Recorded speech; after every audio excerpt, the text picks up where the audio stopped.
Property share investment trust REIT IPO అలాగే upcoming IPOs in month of December దాని గురించి చూద్దాం ఈ వీడియోలో.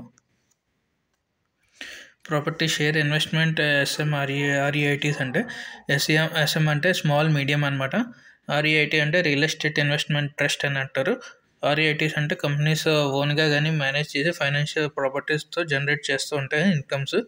అలాగే సిమిలర్గానే మ్యూచువల్ ఫండ్స్ లాగే ఉంటుంది, కాకపోతే మ్యూచువల్ ఫండ్స్ వచ్చి మనకి స్టాక్ మార్కెట్లో ఇన్వెస్ట్ చేస్తారు. అలాగే REITs వచ్చి ఇన్వెస్ట్మెంట్ రియల్ ఎస్టేట్ ద్వారా చేస్తూ ఉంటాయి అన్నమాట. అలాగే REITs వచ్చి పాపులర్గా కమర్షియల్ సెక్టర్ కానీ రెసిడెన్షియల్ సెక్టర్లో కానీ ఉంటాయి అన్నమాట రియల్ ఎస్టేట్లో. అలాగే టిపికల్గా ప్రాపర్టీస్ లాంటివి మనం చూసుకుంటే ఆఫీస్ బిల్డింగ్ కానీ, మాల్స్ కానీ, అపార్ట్మెంట్ కానీ, హోటల్స్ కానీ, రిసార్ట్స్ కానీ, వేర్ హౌసెస్లో కానీ ఈ REIT ఇన్వెస్ట్మెంట్ చేస్తూ ఉంటాయి అన్నమాట REITs. అలా REIT అంటే ఏంటంటే REITs అనేవి ఇండివిజువల్స్ని ఇన్వెస్ట్ చేయడానికి లార్జ్ స్కేల్ కానీ స్మాల్ స్కేల్ కానీ ఇన్కమ్ని రియల్ ఎస్టేట్లో ఇన్వెస్ట్ చేస్తూ ఉంటారు అనమాట. REIT కంపెనీస్గా యాక్చువల్లీ ఓన్గా కన్స్ట్రక్షన్ చేసిన కంపెనీస్తో ఇన్కమ్ జనరేట్ చేస్తూ ఉంటాయి రియల్ ఎస్టేట్ రిలేటెడ్ అసెట్స్ కానీ. అలాగే టాప్ పెర్ఫార్మింగ్ REITs అంటే ఎంబసీ ఆఫీస్ పార్క్ REITs అని, మైండ్ స్పేస్ అని, Brookfield India real estate trust అని, నెక్సస్ సెలెక్ట్ ట్రస్ట్ REITs అని, HDFC real estate investment trust అని, గ్రోత్ ప్రాపర్టీస్ REITs అని, ఇవన్నీ ఆల్రెడీ లిస్ట్ అయి ఉన్నాయన్నమాట స్టాక్ మార్కెట్లో. అలాగే ఈ REITs కూడా NSEలో లిస్ట్ అయి ఉంటాయి, దీన్ని సెబీతో రిజిస్టర్ అయి ఉంటాయి అన్నమాట. అలాగే IPOలో మినిమం REITs ఓపెన్ చేసుకోవాలనుకుంటే మనకి మినిమం 15,000 అమౌంట్ ఉంటుంది REIT IPOలో. అలాగే క్వార్టర్లీ డివిడెండ్ ఇస్తూ ఉంటారు 7 to 11% అప్రాక్సిమేట్గా REITs అనేవి.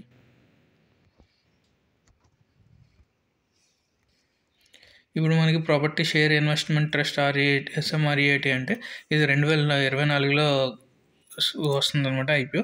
అలాగే ప్రాపర్టీ షేర్ ఇన్వెస్ట్మెంట్ ట్రస్ట్గా సెబీ ద్వారా రిజిస్టర్ అయ్యి small and medium real estate investment trust కింద ఫామ్ అయిందనమాట. అలాగే ఈ ట్రస్ట్ ఫర్మ్ స్కీమ్ వచ్చి ప్రాప్ షేర్ ప్లాటినా అనే దాని ద్వారా చేస్తున్నారు. అలాగే ఇది only owned SPVs under structure per REIT regulation ద్వారా ఉంటుందన్నమాట. అలాగే trust property share investment trust వచ్చి యాక్సెస్ ట్రస్టీ సర్వీసెస్ లిమిటెడ్ అని అంటూ ఉంటారు. ఇది మూడు విధాలుగా సర్వీసెస్ ఇస్తూ ఉంటుంది. డిబెంచర్ ట్రస్టీ అని, సెక్యూరిటీ ట్రస్టీ అని, ఫెసిలిటీ ఏజెంట్ అని వస్తూ ఉంటుంది అనమాట. అలాగే ఇది actually one of the safest investment option అనమాట. గవర్నమెంట్ REITsని తీసుకొచ్చారు. అలాగే కంపెనీ వచ్చి ప్రాపర్టీస్ బెంగళూరులో ఔటర్ రింగ్ రోడ్లోని టెక్ 24/7 కంపెనీ AI లీజ్కి ఇస్తుంది అనమాట బిల్డింగ్ని. 9 సంవత్సరాల వరకు రెంటల్ ఈల్డ్ వచ్చి మనకి 9% వస్తుంది ఫస్ట్ ఇయర్. తర్వాత నుంచి 8.6, 8.5 అలాగా రిటర్న్ వస్తూ ఉంటుంది అనమాట ఎవ్రీ ఇయర్. ఓవరాల్గా ఈ property REIT IPO time line చూసుకుంటే ఓపెన్ వచ్చి 2 నుంచి 4 డిసెంబర్ వరకు ఓపెన్ అయ్యి ఉంటుంది. అలాట్మెంట్ డేట్ చూసుకుంటే మనకి 5th డిసెంబర్ అనమాట. లిస్టింగ్ డేట్ వచ్చి 9th డిసెంబర్. ప్రైస్ బాండ్ చూసుకుంటే 10 lakhs to 10.5 lakhs మనకి ఇన్వెస్ట్మెంట్ అనమాట. ఒక లాట్లో ఒక షేర్ ఉంటుంది. అలాగే టోటల్ సైజ్ వచ్చి 352.91 crores అనమాట టోటల్ సైజ్. మొత్తం అంతా ఫ్రెష్ ఇష్యూ ఉంటుంది. లిస్టింగ్ వచ్చి మనకి NSE BSEలో లిస్ట్ అవుతూ ఉంటుంది. రిజర్వేషన్ ఏమో QIB 75%, NI 25%, రిటైల్ అసలు లేదనమాట. లీడ్ మేనేజర్గా ICICI సెక్యూరిటీస్ లిమిటెడ్. వెబ్సైట్ వచ్చి మనకి KF1 టెక్నాలజీస్ లిమిటెడ్లో మనకి అలాట్మెంట్ తెలుస్తుంది, అప్లై చేస్తే అలాట్ అయిందో లేదో అని. REITsకి SM REITsకి డిఫరెన్స్ ఏంటంటే ఇందులో మినిమం ఇన్వెస్ట్మెంట్ REITsలో మనకి 10,000 నుంచి 15,000 వరకు మనకి ఇన్వెస్ట్మెంట్ అమౌంట్ కావాల్సి వస్తుంది. SM REITsలో ఏంటంటే 10 లక్షల అమౌంట్ కావాల్సి వస్తుంది. అసెట్ సైజ్ చూసుకుంటే 500 crores ఉంటుంది. SM REITsలో మనకి 50 నుంచి 500 కోట్ల వరకు 50 కోట్ల నుంచి 500 కోట్ల వరకు మనకి అసెట్ సైజ్ కావాల్సి వస్తుంది అనమాట. అలాగే టైప్ ఆఫ్ ఇన్వెస్ట్మెంట్ వచ్చి ఇది కమర్షియల్ ప్రాపర్టీస్లో ఉంటాయి REITs. SM REITsలో కమర్షియల్ కానీ రెసిడెన్షియల్ ప్రాపర్టీస్లో కానీ ఇన్వెస్ట్మెంట్ అవుతూ ఉంటుంది. కాన్సన్ట్రేటెడ్ రిస్క్ ఏంటంటే REITsలో డైవర్సిఫైడ్గా ఉంటుంది. ఇందులో ఏంటంటే కాన్సన్ట్రేషన్ రిస్క్ మాత్రం లో అసెట్ ద్వారా ఉంటుంది అనమాట. వాల్యూ యూనిట్స్ వచ్చి సేమ్ అక్రాస్ అన్ యూనిట్స్లోనే ఉంటుంది. ఇందులో వాల్యూ అసెట్స్ వచ్చి రిప్రజెంటెడ్ బై యూనిట్ అని చెప్పి వస్తూ ఉంటుంది అనమాట. వీళ్ళు అప్పు కూడా తీసుకోవాలనుకుంటే 49 వాల్యూ ఆఫ్ అసెట్ నుంచి 49% తీసుకోవచ్చు అనమాట. ఇందులో కూడా 49% స్కీమ్ వాల్యూ ద్వారా అప్పు తీసుకోవచ్చు. ఇన్వెస్ట్మెంట్ అండర్ కన్స్ట్రక్షన్ ప్రాపర్టీ అంటే 20% అండర్ కన్స్ట్రక్షన్లో ఉన్న దాంట్లో కూడా 20% వీళ్ళు పెట్టచ్చు అనమాట ఆర్ఈఐటీస్. ఎస్ఎంఆర్ఈఐటీస్లో అండర్ కన్స్ట్రక్షన్ ప్రాపర్టీస్లో ఇన్వెస్ట్మెంట్ అంటూ ఉండదు. క్యాష్ ఫ్లో వచ్చి మనకి 90% ప్రాఫిట్ జనరేట్ అయిన తర్వాత క్యాష్ని యూనిట్ హోల్డర్స్ డిస్పర్స్ చేయాలి. ఎస్ఎంఆర్ఈఐటీస్ అంటే 100% యూనిట్ హోల్డర్స్కి మొత్తం అమౌంట్ అంతా డిస్ట్రిబ్యూట్ చేయాలన్నమాట వచ్చిన రెవెన్యూలో.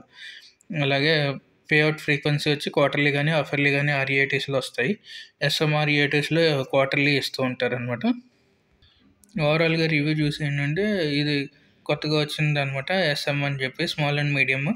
ప్రాప్ షేర్ ప్లాటినా ట్రస్ట్ ద్వారా దీని ఫైనాన్షియల్ ట్రాక్ రికార్డ్స్ కూడా ఏం లేవు, కొత్తగా స్టార్ట్ అయింది కాబట్టి. సో దీని ఎంట్రీ లెవెల్ కూడా మినిమం మనకి 10 లక్షలుగా అమౌంట్ కావాల్సి వస్తుంది కాబట్టి రిటైలర్స్ అయితే ఇన్వెస్ట్ చేయలేరు కాబట్టి, అలాగే వీళ్ళు కూడా రిటైలర్స్కి ఇవ్వలేదు. అలాగే ఎవరి దగ్గర అయితే ఎక్కువగా డబ్బులు ఉన్నాయో వాళ్ళైతేనే ఇందులో ఇన్వెస్ట్ చేయొచ్చు, ఎందుకంటే మినిమం 10 to 10.5 lakhs కాబట్టి హెచ్ఎన్ఐస్ కానీ కార్పొరేట్ ఇన్స్టిట్యూషనల్ ఇన్వెస్టర్స్ కానీ వీళ్ళందరూ చేయొచ్చు అనమాట ఇన్వెస్ట్మెంట్. ఎవరి దగ్గర అయితే డబ్బులు ఉన్నాయో వాళ్ళే ఇన్వెస్ట్ చేయగలరు, ఎందుకంటే దీనికి ఎక్కువ రిటర్న్స్ కూడా రావు అనమాట కంపేర్ టు ఎఫ్డి అనమాట. సో ఎఫ్డిఏ ఇలాగే రిటర్న్స్ వస్తాయి 8 to 9%. దీనికంటే మంచి రిటర్న్స్ కావాలనుకున్న వాళ్ళు ఎఫ్డి కంటే స్మాల్ ఫైనాన్స్ బ్యాంక్స్లో అయితే ఇన్వెస్ట్మెంట్ చేసుకుంటే అక్కడ దీనికంటే బెటర్ రిటర్న్స్ వస్తాయి. 9 to 10% లోపల రిటర్న్స్ రావచ్చు. అలాగే బాండ్స్లో ఇన్వెస్ట్ చేసిన దీనికంటే మంచి రిటర్న్స్ వస్తాయి కాబట్టి దీన్ని అవాయిడ్ చేయడం మంచిదని భావిస్తున్నాను అనమాట. Thank you for watching. Most expected IPOs month of December అనుకుంటే విశాల్ మెగా మార్ట్ అనమాట. ఇది వచ్చి super store chain Vishal mega mart అంటారు. దీన్ని వచ్చి ఎంటైర్లీ ఆఫర్ ఫర్ సేల్ కింద వస్తుంది. ప్యూర్లీ 8,000 crores రైజ్ చేస్తుంది ఈ కంపెనీ. అందులో ఇన్వెస్టర్స్ అని మళ్ళీ స్మార్ట్ సర్వీస్ ఎల్పి ప్రమోటర్స్ వీళ్ళందరూ మొత్తం అమౌంట్ నుంచి షేర్ మార్కెట్ నుంచి ఎగ్జిస్ట్ అవుతూ ఉంటారు ప్రాఫిట్ బుక్ చేసుకొని. ఇది largest IPO in retail sector ద్వారా వస్తుంది అనమాట. నెక్స్ట్ వచ్చి ఇంటర్నేషనల్ జెమోలాజికల్ ఇన్స్టిట్యూట్ అనమాట. ఐజీఐ వచ్చి ఇండియా ద్వారా 4,000 crores రేస్ చేస్తుంది ఐపీఓ ద్వారా. అలాగే fresh issue offer for store by Blackstone అనమాట. ఫ్రెష్ ఇష్యూ కింద వచ్చి 1,250 crores, అలాగే balance 2,750 crores offer for sale ద్వారా తీసుకుంటుంది అనమాట బ్లాక్ స్టోన్ అనే కంపెనీ. నెక్స్ట్ వచ్చి అవాన్సీ ఫైనాన్షియల్ సర్వీసెస్ అనమాట. ఇది వచ్చి ఫోకస్డ్ మెయిన్లీ దీని బిజినెస్ వచ్చి ఎడ్యుకేషనల్ లోన్స్ అవి ప్రొవైడ్ చేస్తుంది. ఎన్పిఎఫ్సి నాన్ బ్యాంకింగ్ ఫైనాన్స్ కంపెనీ అనమాట. అలాగే ఈ కంపెనీ ప్లాన్ చేస్తున్నారు 3,500 crores ఐపీఓ ద్వారా. అందులో 1,000 crores వచ్చి ఫ్రెష్ ఇష్యూ అనమాట. అలాగే 2,500 వచ్చి ఆఫర్ ఫర్ సేల్ అనమాట. ఈ కంపెనీ ఐపీఓని తీసుకురావడం వల్ల ఏంటంటే ఫండ్స్ని స్ట్రెంథెన్ చేసుకొని క్యాపిటల్ బేస్ని, అలాగే గ్రోత్ ఫర్దర్గా ఎడ్యుకేషనల్ ఫైనాన్షియల్ బిజినెస్ గ్రోత్ గురించి ఐపీఓని తీసుకొస్తున్నారు అనమాట. తర్వాత ఇంకా ఐపీఓ ఏంటంటే సాయి లైఫ్ సైన్సెస్ అనమాట. ఇదేమో TPG capital backed Sai life science. ఇదేమో సిగ్నిఫికెంట్ బయోటెక్ ప్లేయర్ అనమాట. ప్లానింగ్ చేస్తున్నారు ఐపీఓ తీసుకురావడానికి. ఇది క్వైట్ సిగ్నిఫికెంట్గా interest current rapidly growing demand ఉన్నది అనమాట health care and life sciences investment గురించి. దీని డీటెయిల్స్ ఇంకా లేటెస్ట్ ఇంకేం రాలేదు. అలాగే నెక్స్ట్ వచ్చి పారస్ హెల్త్ కేర్ ఐపీఓ అనమాట. ఇది ఐపీఓని తీసుకురొస్తున్నారు. ఇది వచ్చి plans raise funds further expansion health care ద్వారా ఎక్స్పెన్షన్ చేసుకుంటూ ఉంటారు. ఎనీ ఇన్వెస్టర్స్ని హెల్త్ కేర్ ద్వారా చేసుకోవచ్చు అనమాట ఎవరైనా హెల్త్ కేర్ సెక్టర్లో ఇన్వెస్ట్ చేయాలనుకుంటే. నెక్స్ట్ వచ్చి మూవీ క్విక్ అనమాట. మూవీ క్విక్ వచ్చి 1,900 crores ఫ్రెష్ ఇష్యూని తీసుకొస్తున్నారు. అందులోకి 1,500 ఫర్ ఫస్ట్ సేల్ ఓఎఫ్ఎస్ ద్వారా అనమాట. టోటల్గా 4,000 crores ఐపీఎన్ తీసుకొస్తుంది అనమాట. ఇది ఎప్పుడైతే పేటిఎం వచ్చిందో సేమ్ మూవీ క్విక్ కూడా పేటిఎం బిజినెస్ లాంటిదే అనమాట. సో మూవీ క్విక్ ఎలా రీజనబుల్గా తీసుకొస్తారో లేదంటే ఇంకా హై వాల్యుయేషన్స్ ఎలా తీసుకొస్తారో చూడాలి వెయిట్ చేసి.